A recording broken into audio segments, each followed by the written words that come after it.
새로운 하루가 시작되었습니다. 오늘이 복된 이유는 오늘의 주인이 하나님이시기 때문임을 믿습니다. 오늘 2023년 2월 3일 금요일인데 오늘도 말씀의 은혜로 충만하기를 바랍니다. 오늘 주시는 하나님 말씀은 마태복음 7장 21절부터 29절까지 말씀입니다. 우리 다 함께 읽도록 하겠습니다. 마태복음 7장 21절부터 29절까지 말씀입니다. 우리 함께 읽겠습니다. 나더러 주여 주여 하는 자마다 천국에 들어갈 것이 아니요 다만 하늘에 계신 내 아버지의 뜻대로 행하는 자라야 들어가리라. 그날에 많은 사람이 나더러 이르되 주여 주여 우리가 주의 이름으로 선지자 노릇하며 주의 이름으로 귀신을 쫓아내며 주의 이름으로 많은 권능을 행하지 아니하였나이까 하리니 그때에 내가 그들에게 밝히 말하되 내가 너희를 도무지 알지 못하니 불법을 행하는 자들아 내게서 떠나가라 하리라.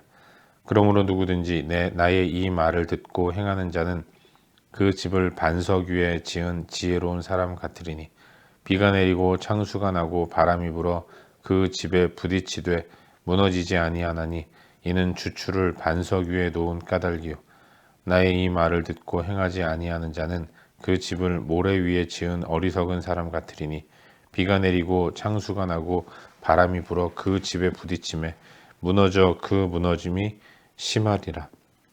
예수께서 이 말씀을 가르치심에 무리들이 그의 가르치심에 놀라니 이는 그 가르치시는 것이 권위 있는 자와 같고 그들의 서기관들과 같지 아니함일러라. 아멘. 요즘 우리는 새벽을 통해서 마태복음 5장부터 7장까지의 말씀을 묵상하고 있는데요. 오늘은 어제에 이어서 함께 읽은 마태복음 7장 21절부터 29절까지의 말씀을 살펴보는 가운데 우리에게 주시는 은혜와 도전들을 함께 나누기 원합니다. 오늘은 예수께서 산에 오르사 제자들이 가르치신 제자도의 마지막 부분입니다. 산상수훈의 결론부, 마지막 부분을 소개하고 있는데 주님은 제자들을 향해서 당신을 따르는 자의 삶이 어떠해야 하는가를 가르치셨고 이제 그 결론을 내리고 계신 것입니다. 그리고 주의 말씀을 모두 들은 모든 사람들이 그 가르치심에 놀라면서 무엇보다도 그 말씀에 권위를 부여하는 그런 모습이 등장하고 있는 것이죠. 여러분, 주님이 가르쳐 주신 산상수훈의 결론이 무엇입니까? 그것은 곧 행하는 것이라는 사실이에요. 지금껏 많은 말씀을 주님이 선포하셨는데 선포된 말씀을 들은 것, 생각하는 것, 이것도 중요하겠지만 결국 중요한 것은 그 들은 말씀, 마음에 새긴 말씀을 내 삶 가운데서 행하고 실천하는 것, 이것이 진정 가르침을 잘 받은 자의 모습이라는 것을 우리 주님은 말씀하고 계신 것입니다. 더 이상 행하지 않는 삶은 결코 제자의 삶이 아니라는 것을 강조해서 선포하고 계신 것이죠. 주님은 아주 무섭도록 말씀을 하십니다. 모골이 송연할 만큼 아주 무섭게 말씀하고 계신데 나더러 주여 주여 하는 자마다 다 천국에 이르는 것이 아니다라고 말씀하고 계신 거예요. 마음의 믿음이 입술로 주님하고 부르는 것으로 나타났는데 결국 이 모든 것들이 입술로 주님 주님 고백하는 것이 천국으로 이끄는 것이 아니라는 것을 말씀하고 있어요. 이게 상당히 무섭도록 우리 마음 가운데 다가오는 것입니다. 왜 입술의 고백이 그렇게 완벽하게 천국으로 이르지 못하게 하는가? 결국 우리의 믿음은 삶으로 나타나고 증명되도록 해야 한다는 것을 주님은 강조하고 계신 것이죠. 주님 말씀하시기를 지금껏 많은 사람들이 주의 이름을 불렀고 그 이름을 이용해서 선지자 노릇도 하고 신비한 이적과 기사도 펼쳤다라는 것입니다. 하지만 우리 주님은 그 모든 것들을 다 카운트하지 않고 계신다는 것을 말씀하고 있는 거예요. 그들이 결정적인 상황에서 책망을 듣는 이유가 무엇인가? 그것은 들은 말씀을 행하지 않았기 때문이다라고 말씀하고 계신 거예요. 주님은 여러 가지 사역을 명하신 것이 아닙니다. 사역하는 사람이 어떤 마음 자세를 가지고 살아가는가, 생활 가운데서, 삶 가운데서 어떤 신앙의 고백이 있어야 하는가를 말씀해 주신 것이죠. 그 말씀을 들었음에도 불구하고 내면 가운데 있는 하나님과의 관계를 무시하고 그저 사람들이 주목하도록 외식하는 마음으로 이러저러한 사역을 했다는 것은 결국 하나님 앞에서 아무런 의미가 없다는 것을 말씀하고 계신 것입니다. 주님은 비유로 말씀하세요. 듣고 행하는 것, 이것을 반석 위에 지은 집을 짓는 것에 비유하고 계신 것입니다.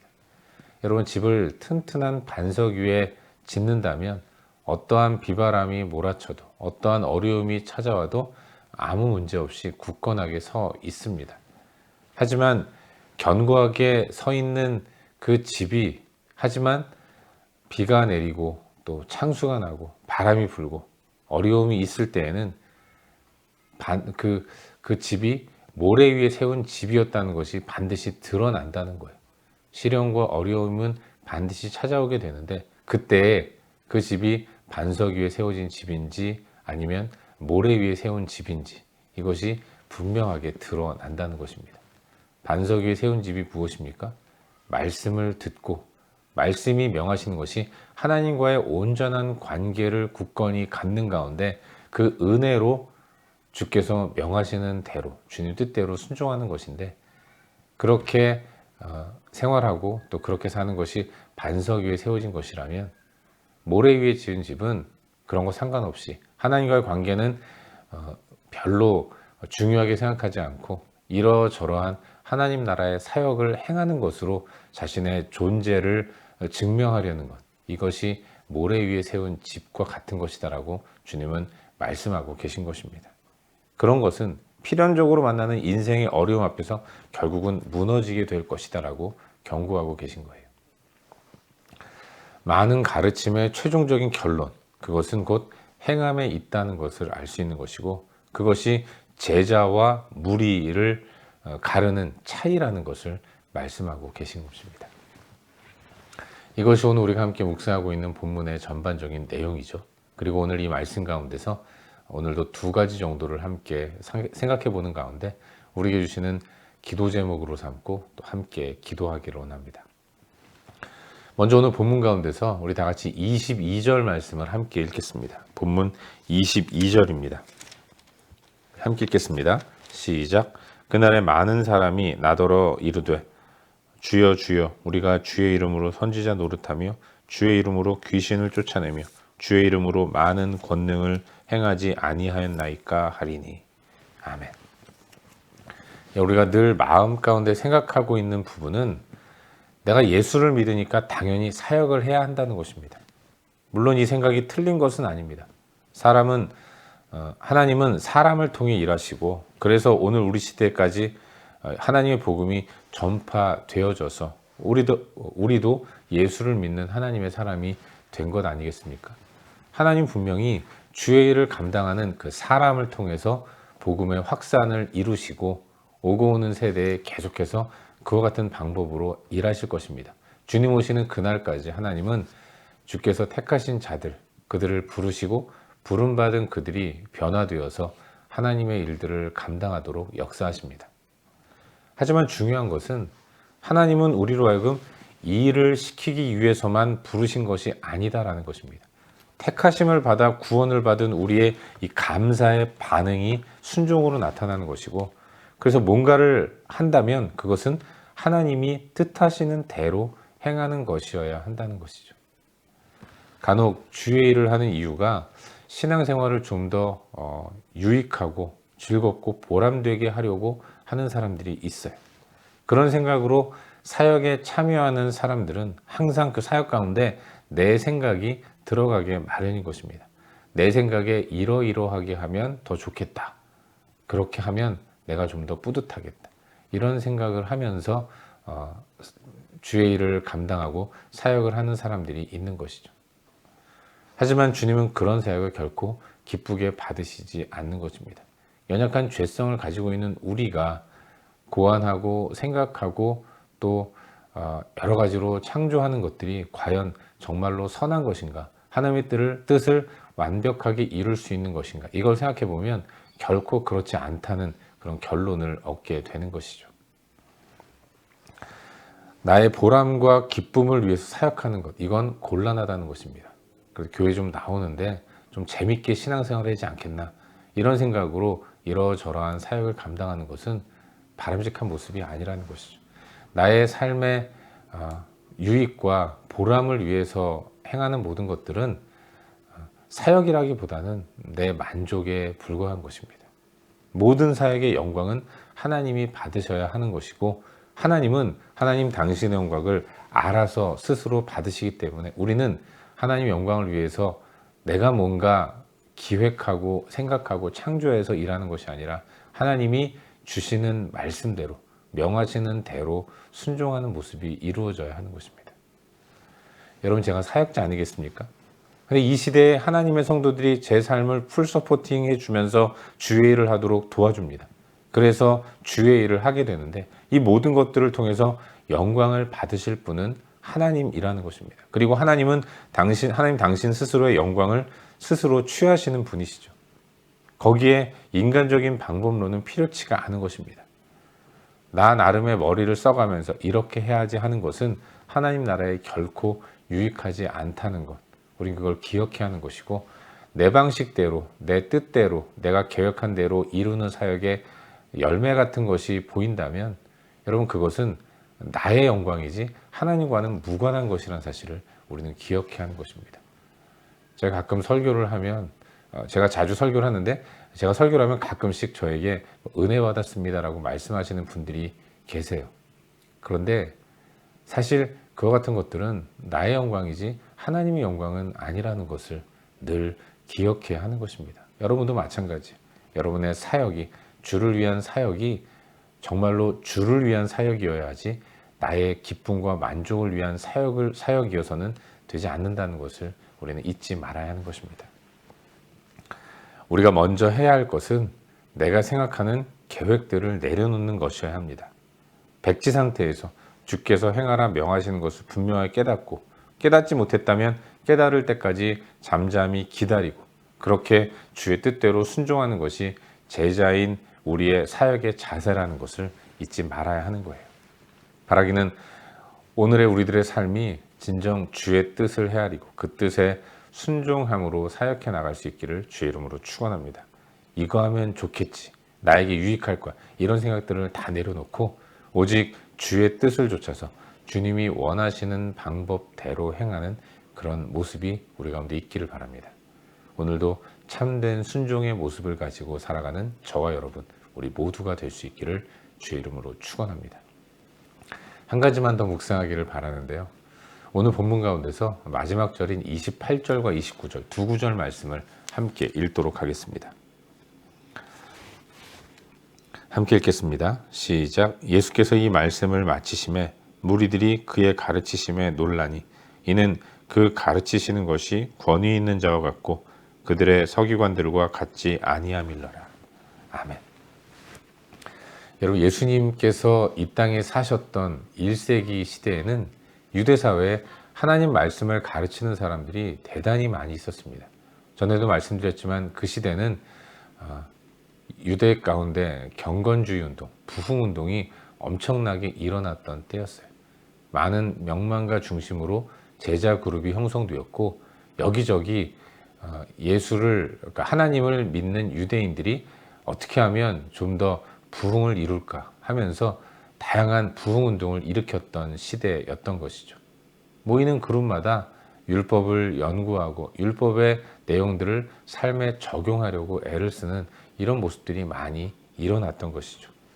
그럼에도 불구하고 그렇게 사회가 혼탁하고 여전히 풀리지 않는 어려움들이 있었던 이유는 그 모든 것들이 다 궁극적인 목적이 하나님을 기쁘시게 하는 것이 아니라 하나님을 기쁘시게 해서 나 좀 잘 살아보자, 우리 민족 한번 풍성하고 복된 또 세계 가운데 1등 국민이 되자, 메시아를 기다리는 것도 하나님의 영광이 온전히 드러나는 것, 이건 부차적인 것이고 우리 민족 압제에서 벗어나서 그 옛날 다윗의 시대의 영광, 솔로몬 시대의 영광을 재현해 보고자 하는 그런 인간적인 열망 때문에 메시아를 기다리는 이런 모습들이 있었던 것이죠.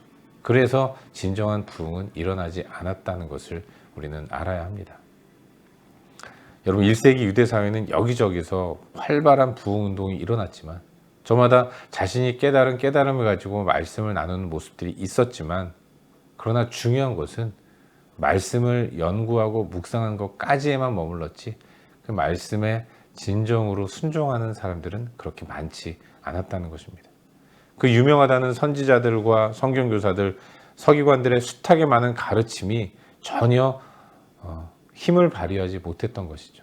바로 그때 예수께서 나타나셨고 가르치시고 또 선포하시고 치유하시면서 여러 가지 놀라운 일들을 이루어 내셨는데, 근데 여러분, 그 말씀을 예수께서 회당에서 가르치시고 이곳저곳 다니시면서 말씀을 선포하실 때 사람들은 그야말로 그 말씀 앞에 깜짝 놀라면서 엎드렸습니다. 놀라움을 금치 못했죠. 왜 그렇습니까? 주의 말씀의 권위가 느껴졌기 때문이고, 그 이유는 주님이 전하신 말씀대로 행하시는 분이셨기 때문인 것입니다. 사랑하는 여러분, 말씀의 권위는 말씀을 전하는 자의 행동을 통해서 드러납니다. 다시 말해서 권위 있는 말씀을 전하는 자의 권위 없음은 말씀의 권위마저도 위협하고 흔드는 일이 벌어지게 되는 거예요. 메신저와 또 메시지는 그렇게 아주 중요한 관계를 갖고 있다는 것을 알아야 하는 것입니다. 복음은 위대합니다. 지난 시대에도 위대했고 오고 오는 모든 세대 가운데 위대할 거예요. 복음이 천하보다도 더 귀한 한 영혼을 완벽하게 바꾸는 엄청난 힘을 갖고 있습니다. 그 놀라운 권위를 갖고 있는 이 복음을 전하는 복음 전도자가 그러나 입술로만 복음을 전한다면 진정한 복음의 권위를 이 땅 가운데 드러내지 못하는 것이죠. 오늘 우리 시대에 위대한 복음을 선포함에도 불구하고 그 복음이 위대하게 역사하지 못하는 이유는 우리의 교회들이 힘을 잃었기 때문이 아닌가, 그런 생각을 해보게 되는 것입니다. 복음을 들어야 할 세상의 사람들은 그 말씀이 어떤 의미를 갖고 있는지를 사실은 잘은 모릅니다. 처음엔 모르는 거죠. 그래서 그 말씀을 전하는 사람의 입술을 봅니다. 그의 손과 말을 보는 거예요.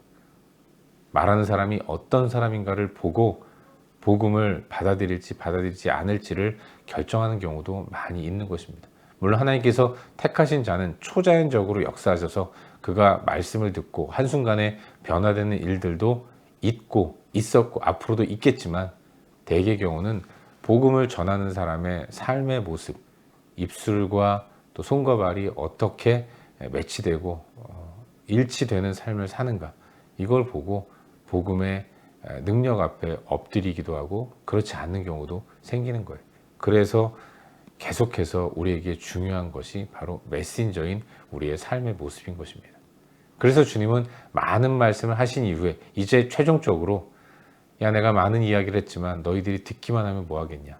행해야 한다. 내가 가르친 대로 하나님과 관계를 온전히 갖고 그 은혜를 가지고 이러저러한 하나님이 명하시는 사역을 하나님의 뜻대로 행해야 한다.